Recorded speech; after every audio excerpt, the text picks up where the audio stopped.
A Plaguelands Media production.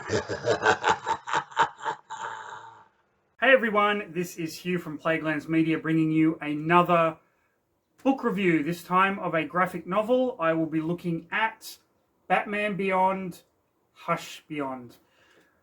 This one has been sitting on my shelf for quite a few years. I've read it a few times now.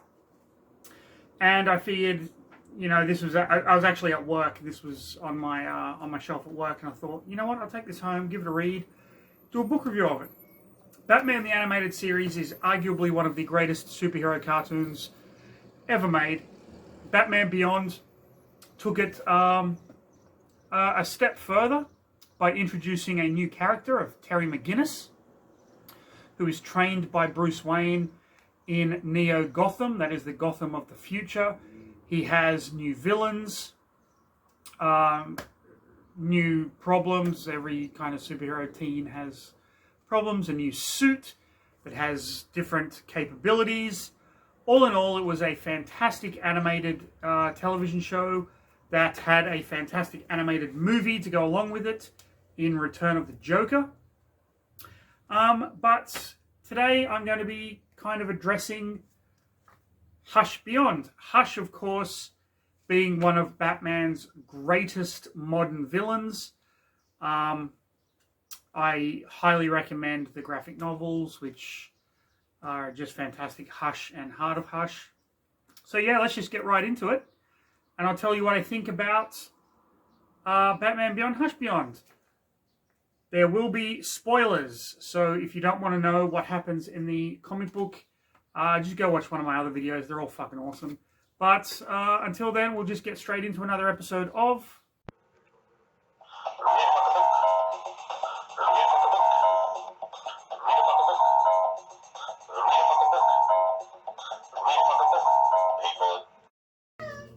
Okay, so before I get started, just going to apologise for the noise. I have the washing machine going and a very angry cat. Are you alright, Rio? Oh, now he's licking his bum. So, there we go. This is Batman Beyond, Hush Beyond. This was a 6-issue graphic novel, or limited series, I should say, graphic novel, based in the Batman Beyond universe, which is one of the best animated series out there. I was so happy when they actually did bring Terry McGinnis into the DC continuity with the Futures End New 52 series. A lot of people shit on the New 52 after Flashpoint, but I thoroughly enjoyed pretty much every New 52 comic that was out there. I had in graphic novel form.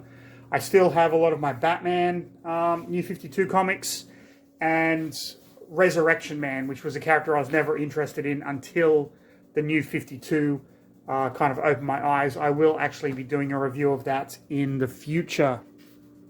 So let's go ahead. There will be spoilers, so if you don't want spoilers, turn off now. So this is Batman Beyond, Hush Beyond. Before I begin, Hush was one of the best Batman stories out there, bar none. One of my all-time favorites. The art was fantastic. I believe the artist was Jim Lee, and it was just so well done and interesting. There was a sequel called Heart of Hush, which involved the main character of Hush actually kidnapping Catwoman and taking her heart out and keeping her alive artificially. Really, really great stuff. Hush, of course, being Thomas Elliot, the best friend of Bruce Wayne growing up. Thomas Elliot was always jealous of Bruce because Bruce's parents were killed and Bruce got all of their money. So Thomas Elliot tried to kill his parents, didn't succeed, and ultimately had to end up caring for his mother. He became a world-famous surgeon, and he's brought back into Bruce Wayne's life because Bruce Wayne is hurt as Batman, and Alfred kind of gets Thomas to fix him up, so Thomas knows that Bruce Wayne is Batman, and then all the bad shit happens. It's a fantastic fucking story. Highly recommend you guys checking it out. Okay, so we have part 1, History Repeats. We have a murder in Cadmus Labs. There's Amanda Wallace, still a bitch in the future. And they're trying to kind of put it on lockdown. This is Dr. Reed. She is intrinsic to the story. Then we cut to Terry McGinnis having a fight with Spellbinder. Spellbinder is one of the villains from the animated series. He is pretty much a hypnotist. Always great episodes when Spellbinder was involved. I really love the character. I love the costume design as well. Pretty intense fight. It's pretty cool. Of course, he wins. And then he is approached by Micron. Micron is kind of like the new Captain Atom, I guess. A member of the Justice League. Sorry for the noise.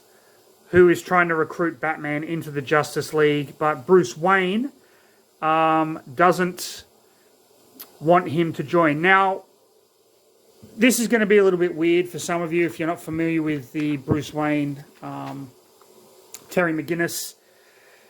Terry's father was killed in the first episode of Batman Beyond.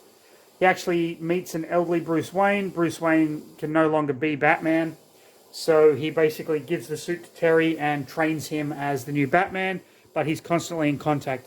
The Bruce Wayne in Batman Beyond is a belligerent old fuck. Just bitches about everything. And he's so awesome, it's not funny. It's a really cool take on the character. So Terry McGinnis says no, of course, to Micron. And then we have a murder here. Someone is murdering people.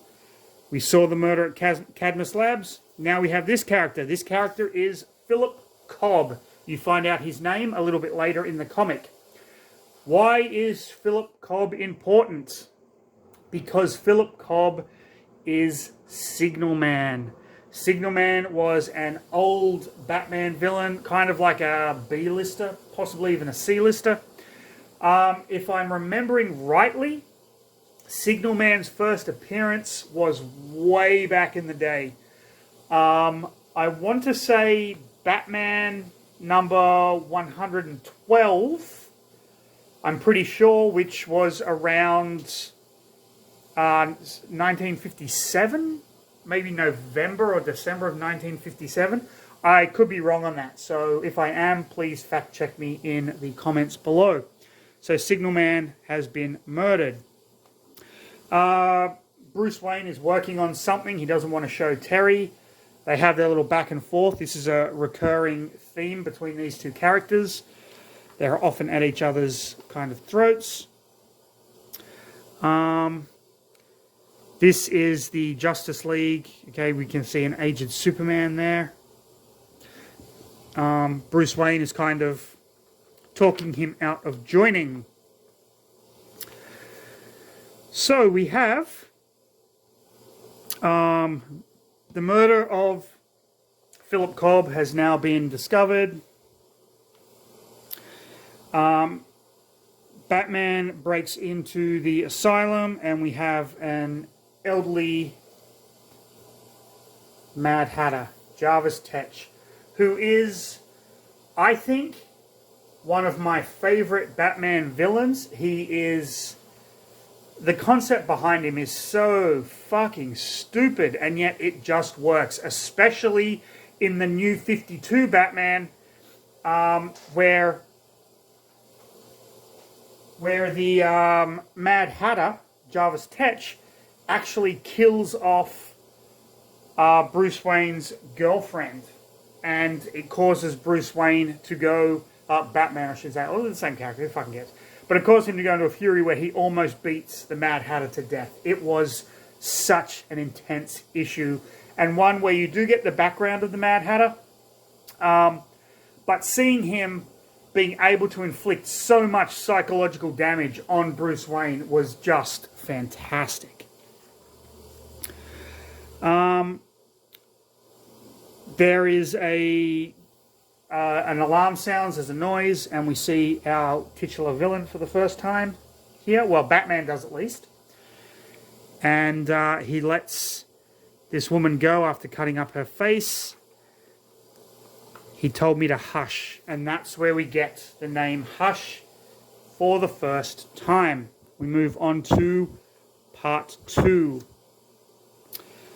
We have Dr. Reed, we have Amanda Waller, still a bitch, and Wayne Manor, where Batman wants to be shown what Bruce Wayne is working on. Bruce Wayne is like, no way, dude.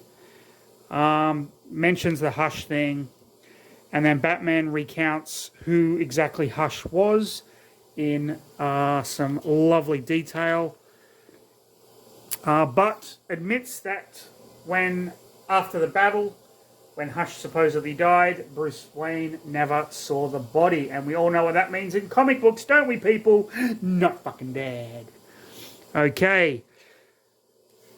He tells Terry, listen, don't investigate this. We have a family being held hostage by Hush.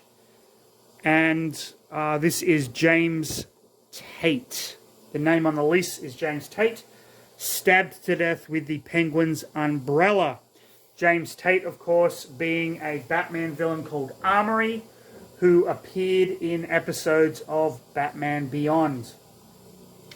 So we have a supposedly former Batman villain killing Batman villains using the equipment of Batman villains. This was something that was very prevalent in the Hush series, the original Hush series. Penguin, Two-Face, they have their little back and forth as they always do. Bruce Wayne and Terry McGinnis kind of arguing. And then Terry comes across the new iteration of Catwoman. They have a little kind of back and forth, some amazing art, very dynamic splash pages here. They fight. Bruce Wayne is just doing his little musings. Gotham Oaks Senior Assisted Living. And we have Calendar Man. Calendar Man, of course, was the villain from Batman The Long Halloween. Well, he wasn't the main villain in Batman The Long Halloween, but he was a signature part of that series. I'm not going to spoil who the main villain of The Long Halloween was. One of the greatest Batman stories ever, and I highly recommend you go out, get the graphic novel, and read it. It was actually one of the first graphic novels my wife read, and she absolutely loved it.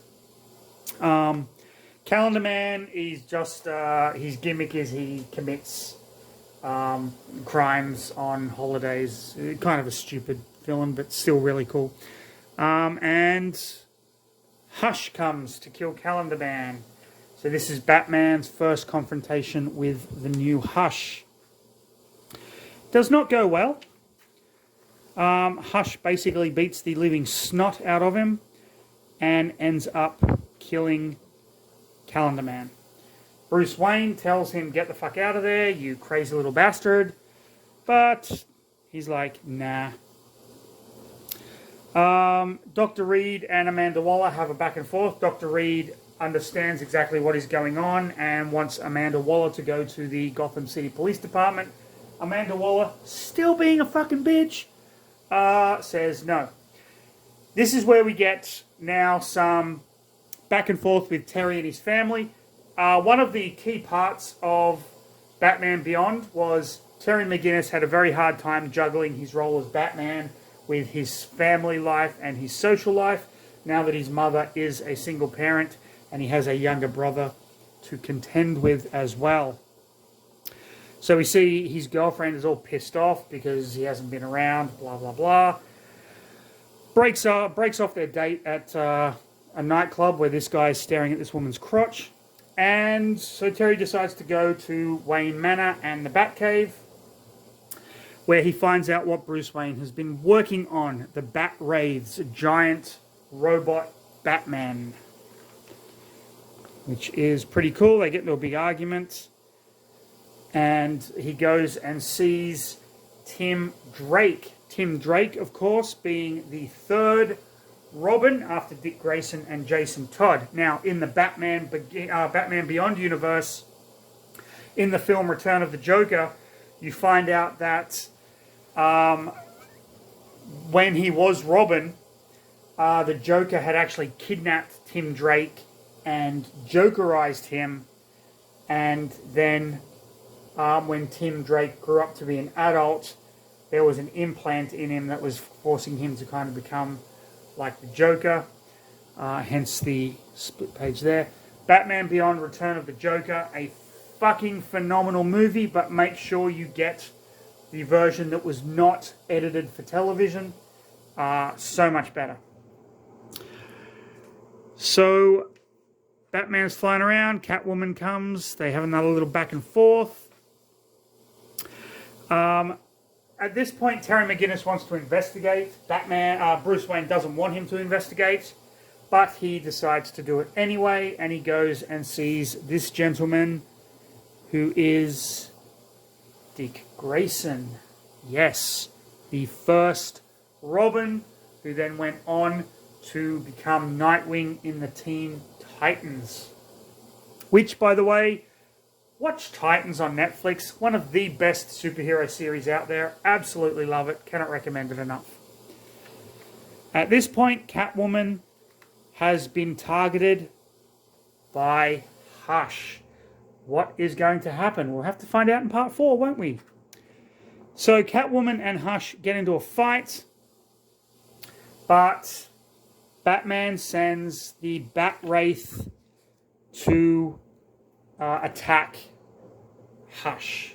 This is Batman's plan, so Terry McGinnis isn't put in danger.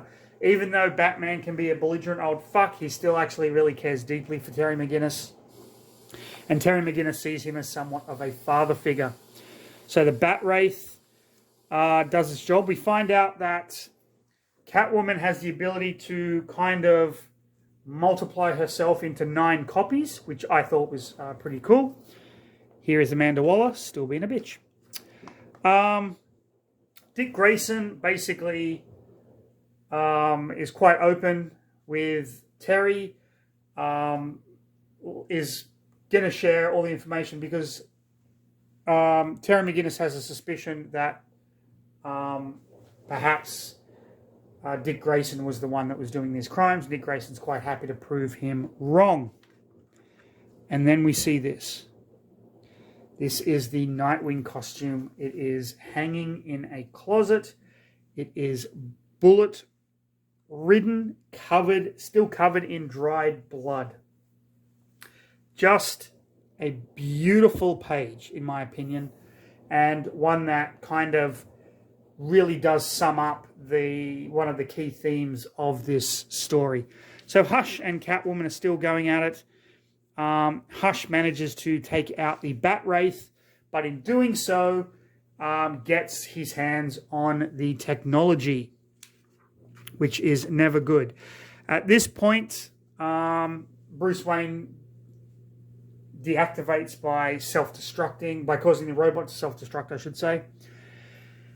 And we learn how Dick Grayson stopped being Nightwing. So to put it briefly, the Joker had kidnapped Alfred, and Batman and Nightwing teamed up once again. There was always a lot of resentment. Dick Grayson held a lot of resentment. This is true for the main continuity of the comics, towards Bruce Wayne for basically not ruining his life, but pushing his life in a direction maybe he didn't want it to go, I guess would be a better way. But to save Alfred, they're going to team up. Batman hadn't actually partnered with anyone in a long time, and what ultimately ended up happening is he landed in front of Nightwing. Thus, Nightwing couldn't see that the Joker was about to open fire, and the Joker basically blew him away, putting him in a coma in hospital where he lost his eye. And after that, he never was Nightwing again. Bruce Wayne never went to visit him, I guess out of guilt. But he's quite happy to hand over where he was at the time of all the murders. And he warns Terry McGinnis about Batman.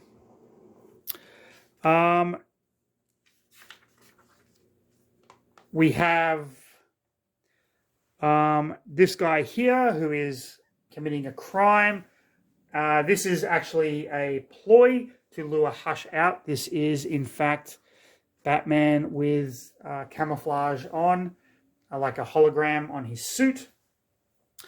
They fight again, but Terry McGinnis is a little cocky and Hush stabs him, but ultimately decides, electrocutes him, but ultimately decides to keep him alive, ripping off his bandages to reveal a young Dick Grayson. We now know who Hush is, but how is that possible? Remember the story opened at Cadmus Labs. Are we dealing with a clone? We most certainly fucking are. Dr. Reed wants to go to the police, but she's being stalked by this dude who is the head of security for Cadmus Labs. Commissioner Gordon, that is Barbara Gordon, is now the new police commissioner. Immediately goes to get help. My washing machine is having a conniption. Easy, big fella. Okay. Hush is, of course, gloating over defeating Batman. Catwoman finds Terry McGinnis in the alley, and Bruce Wayne is communicating with her through the suit, basically trying to get her to help Terry, which she ultimately does. She manages to resuscitate him. However, at the same time, Hush has taken control of the Bat raids in the Batcave, something that Bruce Wayne should have been aware of, but, just slipped his mind. Cadmus Labs finds Dr. Reed. However, someone comes to her rescue. Who could that be? It is, of course, Dick Grayson, who heard everything over the police scanner. Good old Dick Grayson there. We find out that Hush now controls the Bat raids. Batman thanks the new Catwoman. The suit itself has healing properties, so he is going to stagger back. Of course, Amanda Waller is going to cover up everything that Cadmus Labs have done. Back at Gotham Central, Dr. Reed is talking to Commissioner Gordon, but Commissioner Gordon really can't believe that Dick Grayson is actually here. But we find out that Amanda Waller pieced together that Dick Grayson was in fact Nightwing, and when he was taken to hospital, they had some blood removed for DNA purposes, because Amanda Waller believes Gotham City will always need a Batman. So Cadmus Labs have been cloning people from Dick Grayson's genetic material, and in doing so, this version of Dick Grayson who broke out is kind of unstable. Terry McGinnis manages to get back to the Batcave, passes out. Bruce Wayne is patching him up and says a lot of poignant things to him. But Terry McGinnis hears it all, so we have a little comedic moment there. And then we have Hush coming on the computer. Now, Hush's plan, because he wants to rid Gotham City of crime, that's why he's been killing the Batman villains, ultimately is just destroy Gotham City, as every good villain does at some point. How is he going to do this? Quite simply, he's going to the epicenter of where the earthquake that struck Gotham back in the day, see the No Man's Land storyline. I believe it's collected over 5 graphic novels. However, I would much more prefer reading the No Man's Land novelization of the story. I thought it was brilliant. There is also an audio book that's kind of like an audio drama, which is phenomenal as well. But this is just tying into the No Man's Land storyline, which was one of the biggest Batman storylines at the time. And he's going to basically blow up Gotham. And then we get to part 6. Terry wants to go after him. Batman's like, hey, no fucking way, dude. And then Dick Grayson appears. And Dick Grayson's like, hey, let's do it. We'll do it together. He's me, I'm him, blah, blah, blah. So they get all their equipment together in the little bat plane. They're having a little heart-to-heart. Catwoman sees them, signals. Catwoman is in on this too. She heard about the excursion into the sewers from some of her contacts, so she knows where Hush is at the moment. They go down in the sewers. Dick Grayson is like, you guys stay here. They're like, no fucking way. The police come and serve Amanda Waller with a warrant, but Amanda Waller is like, hey, do what you fucking want. I don't care. I'm just a bitch. So down in the sewers, they find out, they kind of confront Hush. And then there is a huge fight. The bat raids are there. Batman and Catwoman kind of join in. And it's just like one giant melee where the bat raids are getting the upper hand. But Batman from the sidelines is helping out as well. Terry McGinnis and Hush are fighting. Hush falls down the pit as the last of the bat raids flies up, stabbing him through the stomach. And all of the bombs go off, but it's a controlled blast, so everything is cool. However, we never see Hush's body. Very important there. Everyone's fine. Bruce Wayne offers Dick Grayson come back. We'll reconcile, but Dick Grayson's not having any of it. Catwoman kind of leaves as well. And then back in the Batcave, Bruce Wayne congratulates Terry McGinnis and says, listen, if you want to quit, I'm okay with that. You've done more than enough. Terry McGinnis is like, no, I'm good. Maybe I should join the Justice League. And Batman says, yeah, let's not get carried away. So that was a nice little end. Then we have the epilogue. Amanda Waller, still a bitch, and Dr. Thorne. Dr. Thorne, of course, has now been hired by Cadmus Labs to continue the genetic cloning. Dr. Thorne is a descendant of Eobard Thorne, who was one of the best Flash villains of all time. And that wraps up Batman Beyond, Hush Beyond. All in all, a fantastic story with a lot of throwbacks to older Batman villains, a lot of references to older characters like Killer Croc. There's a reference to Killer Croc thrown in there. Signal Man, Calendar Man. You see the Penguin. You see Harvey Dent on the computer screen. A lot of great detail, a lot of fun. I love how we find out why Dick Grayson and Bruce Wayne are estranged. I love the throwback to the Revenge of the Joker or Return of the Joker animated movie. So that is Batman Beyond, Hush Beyond. All in all, top-notch graphic novel. Thoroughly enjoyed it. Leave a comment if you want to about any aspect of this video. I apologize for the crazy washing machine. Like, subscribe, do all that stuff at the end. But most importantly, stay safe. And please, read a fucking book, people.